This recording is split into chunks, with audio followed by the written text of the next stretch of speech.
브람스 두 번째 녹화를 하게 됩니다. 지금이 2026년 1월 24일 오후 7시 57분을 가리키고 있습니다. 그러니까 지금이 밤 시간이죠. 이제 여기서부터 할 차례입니다. 헝가리 무곡. 브람스의 헝가리 무곡이 또 유명하죠. 피아노 소나타 1번 C장조 작품 1번, 피아노 소나타 2번 F 샤프 단조 작품 2번, 피아노 소나타 3번 F 단조 작품 5, 스케르초 작품 4번, 4개의 발라드 작품 10번, 슈만 주제에 의한 변주곡 작품 9번, 자작 주제에 의한 변주곡, 헝가리 노래에 의한 변주곡, 핸델 주제에 의한 변주곡과 푸가, 2대의 피아노를 위한 소나타 F 단조, 파가니니 주제에 의한 변주곡, 이런 게 맞습니다. 16개의 왈츠, 8개의 소품, 2개의 랩소디, 7개의 환상곡, 3개의 인터메초, 6개의 소품, 4개의 소품 이렇게 있습니다. 오르간 곡도 있고, 여기를 보면은 11개의 코랄 전주곡이라고 나와 있네요. 작품 122번이라고 되어 있고, 오록 우리가 모차르트처럼 아름다운 작품 쓰지 못할지언정 최소한 그처럼 순수한 작품을 씁시다. 요하네스 브람스가 이렇게 말했다는 거죠. 요하네스 브람스가 1894년 드보르자크에게 보낸 편지에서 이런 말을 했다는 겁니다. 획기적인 사고나 생각은 단순히 하늘이 주신 영감일지도 모른다. 나한테 책임 있는 것도 아니고 내가 잘한다고 생기는 것도 아니다. 열심히 일해서 내 것이 되기까지는 경멸해야 하는 선물이다. 빨리 얻으려고 서두를 필요도 없다. 악성은 마치 씨앗용 옥수수처럼 우리하고는 상관없이 우리가 알지도 못하는 사이에 싹이 틀 것이다. 요하네스 브람스.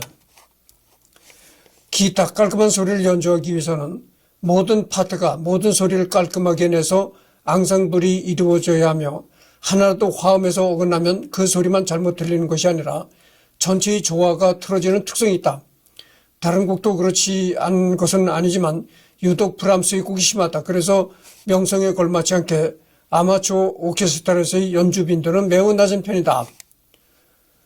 도전 골든벨 864화에서 43번 문제로 출제되었다. 누원 고등학교 최후의 1위는 이 문제에서 고배를 마셨다. 이 음악은 이 사람이 자신의 스승인 슈만의 아내 클라라를 위로하기 위해 작곡한 것이라고 합니다. 클라라를 연모했던 이 사람은 슈만이 세상을 떠난 후에도 클라라와 그녀의 아이들을 돌보며 평생 독신으로 살았다고 하는데요. 1896년 클라라의 사망 소식을 듣고 이듬해 4월 생을 마감했다고 합니다. 독일의 대표적인 신고전주의 작곡가인 이 사람은 이게 이제 예전에 도전 골든벨이라는 그 프로가 KBS TV에서 오랫동안 방영된 적이 있었단 말이죠. 그 도전 골든벨에 이제 나왔던 문제인데 이 문제를 누원 고등학교 최후의 1인 혼자 남았던 학생이 이 문제에 답하지 못해가지고 이제 고배를 마셨다 이런 얘기입니다. 여기 보면은 여러 건 모르겠지만 클라라를 연모했던 사람, 이것만 봐도 브람스라는 걸 이제 쉽게 알 수 있는 건데 그 학생이 그 클래식 음악에 관심이 없었던 학생인 모양이죠. 클래식에 관심 있는 사람은요, 이게 쉽게 알 수 있는 겁니다. 이 브람스는 슈만의 미명인 슈만의 과부 클라라를 오랫동안 좋아했으면서도 결혼을 하지 않고 독신으로 떠난 사람이죠. 매체에서 프랑스 작가인 프랑스와즈 사강의 대표작 중 하나인 브람스를 좋아하세요가 1959년 발표됐다. 1961년 원작 소설을 영화화한 굿바이 어게인에서는 브람스의 교향곡 3번 3악장이 배경음악으로 쓰이기도 했다. 굿바이 어게인 2020년 8월 31일부터 2020년 10월 20일까지 SBS에서 드라마 브람스를 좋아하세요를 방영했다. 브람스 포지션은 주인공 박준영이다. 오르페우스의 창의 이자크 바이스 하이트의 모티브가 된 것으로 보인다.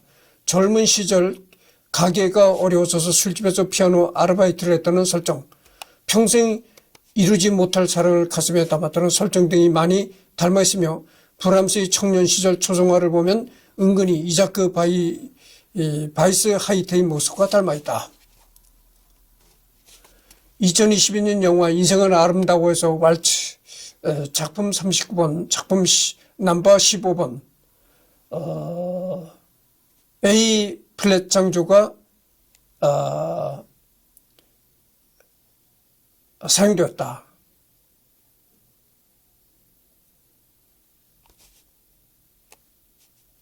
OP 1878년부터 수염을 기르기 시작했다. 이 브람스가 수염을 기르기 시작한 것은 1878년서부터라고 합니다.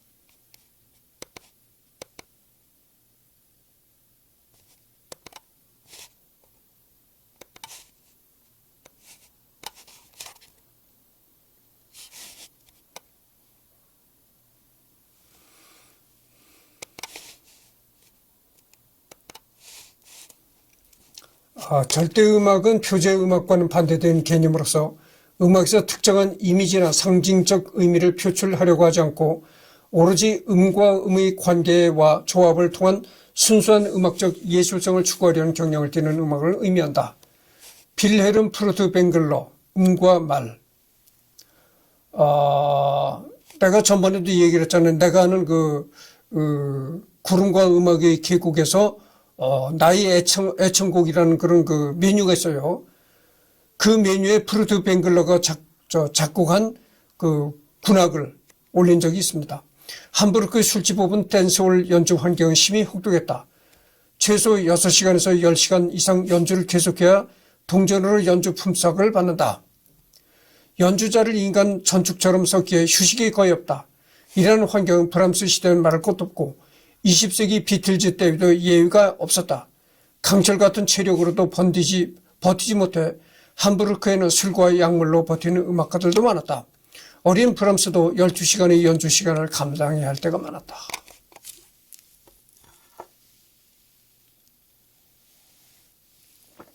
그러니까 여러분들 술집이나 댄스홀 이런데 그 악사로 나가서 악기를 연주한다는 것이 어떻게 보면 이게 지금 밑바닥 인생이라고 할 수 있어요. 사실 개인이 운영하는 술집이나 그 댄스홀 같은 데 나가서 악사를 연주해봐야 얼마 그 보수도 충분히 받지 못할 뿐더러 쉬는 시간이 없었다는 거예요. 6시간에서 10시간 동안 계속 연주를 계속 해야 그저 동전 정도의 몇 푼 정도 받는 거에 불과했다 이런 얘기죠. 그러니까 이게 여러분들 한번 생각해 보세요. 먹고 살기 바쁜데 열심히 일해도 참 부가가치가 높은 그런 일을 해도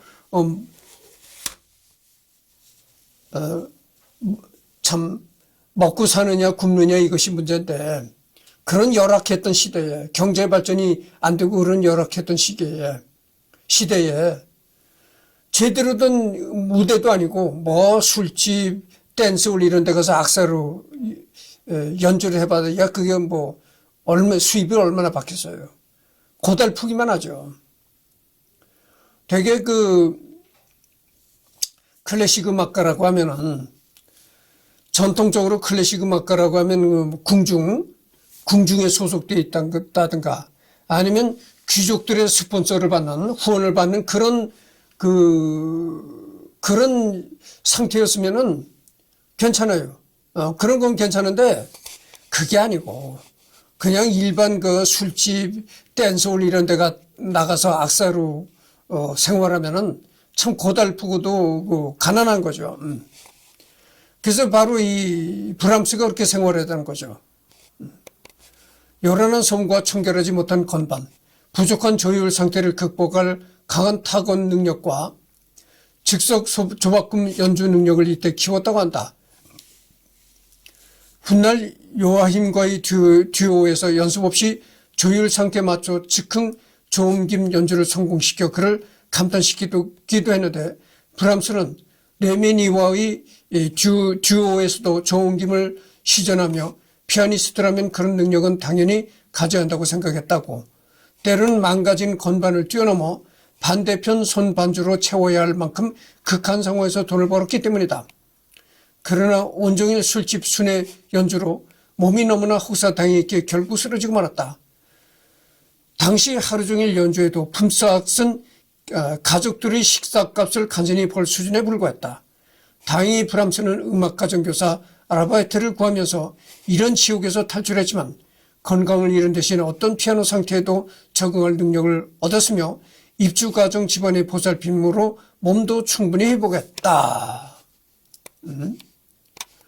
온종일 술집으로 돌아다니면서 피나게 연주해봐야 동전 몇 푼 정도 받는 그런 수준에 불과했다고죠. 생각해보세요. 지금 모든 경제가 이렇게 발전한 시대에도 참 먹고 살기 어렵다는 사람들이 많은데, 그 경제가 발전하기 전에야 서양인들, 동양인들 어떻게 하겠어요? 다 살기 어려운 겁니다. 아까도 내가 방금 전에도 얘기했지만 뭐 궁중음악가라든지 귀족의 어떤 스폰을 받는 음악가라면은 괜찮아요. 그렇지만 이렇게 술집이나 뭐 이렇게 이런 데를 돌아다니면서 연주하는 악사 생활하면은 정말 몸은 몸대로 고달프고 그런 겁니다. 그래서 여기서 알 수 있는 것이 그거예요. 여기서 알 수 있는 게 뭐냐면은 왜 브람스가 결혼 안 하고 평생 독신으로 살다가 갔겠어요? 바로 이런 원인 때문에 그런 거죠. 이런 경제적인 원인 때문에 아마 브람스가 독신으로 살다가 갔을 것이라고 생각합니다. 그것이 주된 원인이었을 것이라고 생각해요.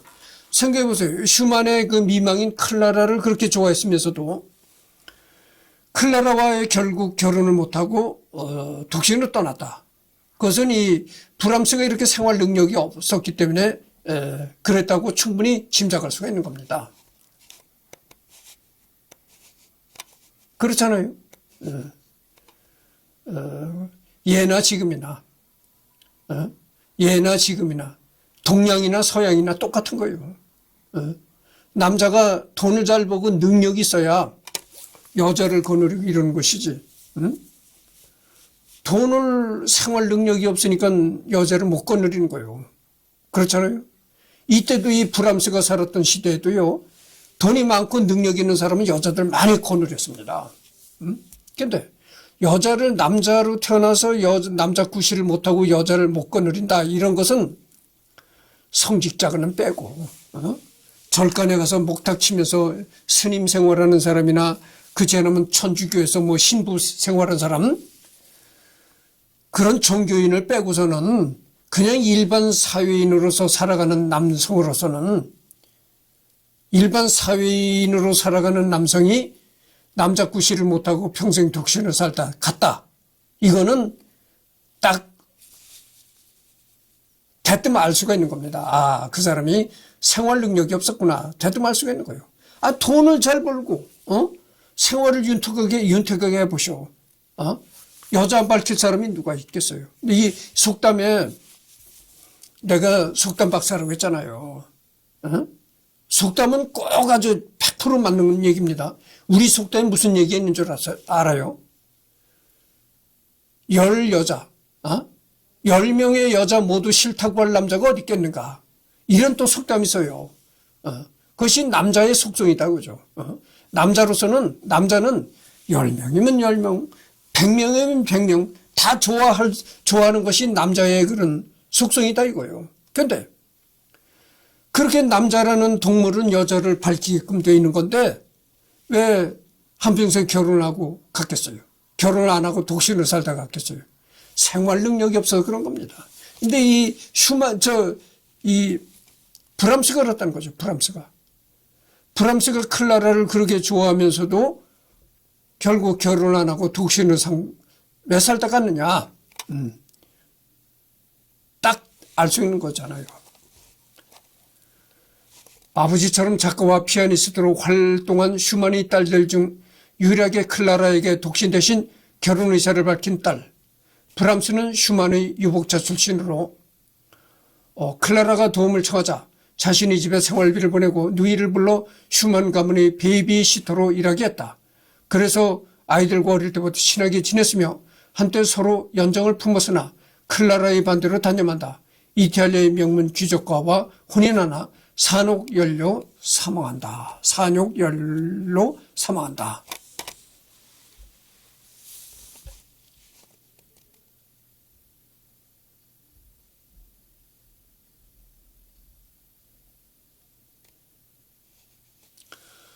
64세 생일을 한 달여 앞둔 시점이었다. 이미 클라라 외에도 상당한 절친들이 요절하거나 유명을 달리하여 교류하는 친구도 적었다. 한창 때부터 공연이 끝나고 늘 선술집에 들러 소시지와 커피, 맥주를 거하게 즐기는 습관으로 비대한 체형이었으나 투병 기간 동안 그의 상징이기도 한 당당한 풍채가 사라지고 지인들도 알아볼 수 없을 만큼 여인 몸이 되었다고 한다.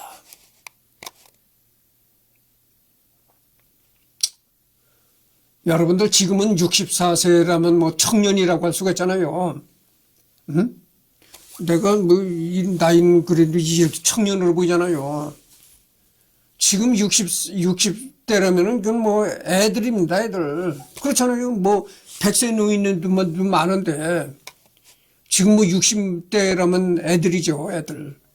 근데 이 브람스 시대는 그렇지 않았어요. 브람스 시대는 정말 한갑까지 살리는 사람도 극히 드물었다는 얘기죠. 그러니까 그때 64세라면 지금 지금으로 생각하면 한 84세 정도 되는 나이라고 생각해야 되겠어요. 그럼에도 브람스는 방 3개짜리 그의 아파트에서 고용한 가정부의 도움으로 자신의 수집품과 악보 그리고 가족과 친구들의 액자로 가득한 테이블을 정성껏 관리한다. 또 헤르초겐베르크의 증언에 따르면 브람스는 지친 몸으로도 거동할 수 있을 때까지 동료들에게 안부를 전하려 공연장의 모습을 드러내기도 했다. 여러분들이 살아가는 얘기를 했으니까 말이죠. 내가 언젠가도 한 얘기 되어한다 이러는 사람도 있지만 또 한번 내가 읊어봅시다. 예전에 내가 이런 얘기 한 적이 있어요. 사람 수명이 말이죠. 지금은 아주 100살까지 삶을 살면은 장수한다 그러잖아요. 앞으로는 100살이 그렇게 장수하는 나이가 안 됩니다. 나는 그런 혜택을 못 받을 것 같아요. 앞으로는요, 영노화의 의술이 발달된다는 거예요. 충분히 그 가능성이 있는 얘기라는 겁니다. 이게 그냥, 헛된 거짓말이 아니라는 거예요. 영노화. 노화를 지연시키는 것이 아니라, 이미 늙은 사람도 역으로 젊게 만들 수 있다는 거죠. 의학적으로. 그래서 인간이 말이죠. 인간이 앞으로는 한 200살까지 누구나가 꼭 아주 소수의 장수하는 사람만 그렇게 사는 것이 아니고 누구나가 200살 정도는 살 수 있는 그런 시대가 도래한다는 거죠. 그러니까 누구나가 이 평균 수명이 200살이라는 거죠. 그러니까 장수한다고 하면 어떻게 되겠어요? 한 250년까지는 살 수 있다 이런 얘기죠. 아주 장수하는 사람은 한 250년까지 살고 보통 누구나 다 200년까지는 살 수 있는 그런 시대를 만난다 이런 얘기입니다. 그래서 지금 지금 초등학교 다니는 그런 어린애들은 아마 그런 영노화의 그런 의술의 혜택을 받을 수 있을 것이라고 생각합니다. 브람스가 2대의 피아노곡을 위한 변주곡을 먼저 썼으나 작품 번호를 56B로 하고 나중에 쓴 관현악 버전의 이 곡을 56A로 했다. 하이든의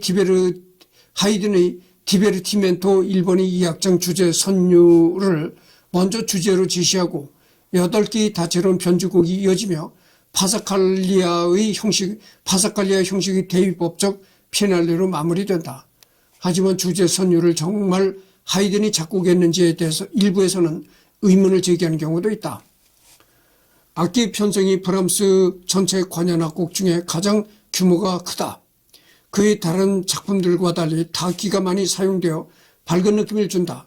현재 지명한 폴란드의 브로조와 부인 당시 독일의 브레슬라우 대학에서 명예박사학위를 받게 되어 감사의 표시로 작곡의 대학에 헌정했다. 그가 젊은 시절 들어 기억하는 뇌기 학생의 노래, 선율들을 곡 전반에 매우 효과적으로 활용하여 극적인 고향감에 이르게 했다.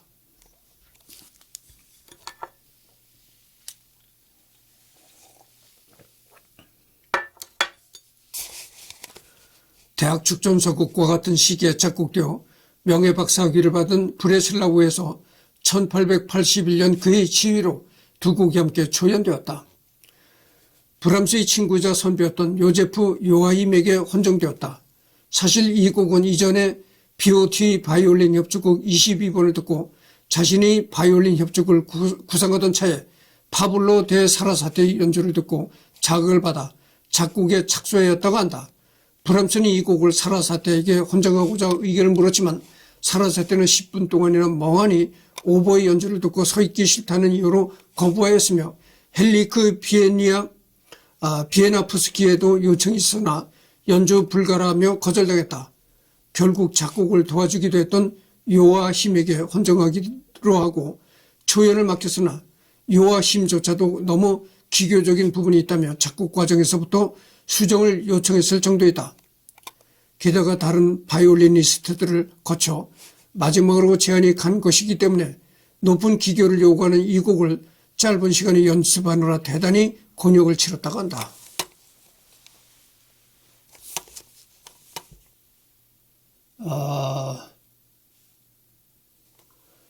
독주자가 화려하게 기교를 표현하기에 알맞은 다른 바이올린 협주곡들과 달리 이 곡은 관현악단의 부분이 거의 교향곡에 가까울 정도로 장엄하게 작곡되었으며 바이올린의 경우 높은 기교를 요구하는 반면 화려함이 없어서 바이올린에 반하는 바이올린 협주곡이라는 혹평도 들었다. 게다가 초기에는 피아노 협주곡 2번처럼 4악정제로 구상하였다가 요아힘이 설득하여 3악정제로 작곡하였다고 한다. 이후 요아힘, 요젠 이자이를 비롯한 여러 비르투오소 바이올리니스트들이 즐겨 연주하면서 그 진가를 인정받게 되었고 현대에 이르러서는 연주자들이 가장 자주 연주하는 바이올린 협주곡 중 하나가 되었다.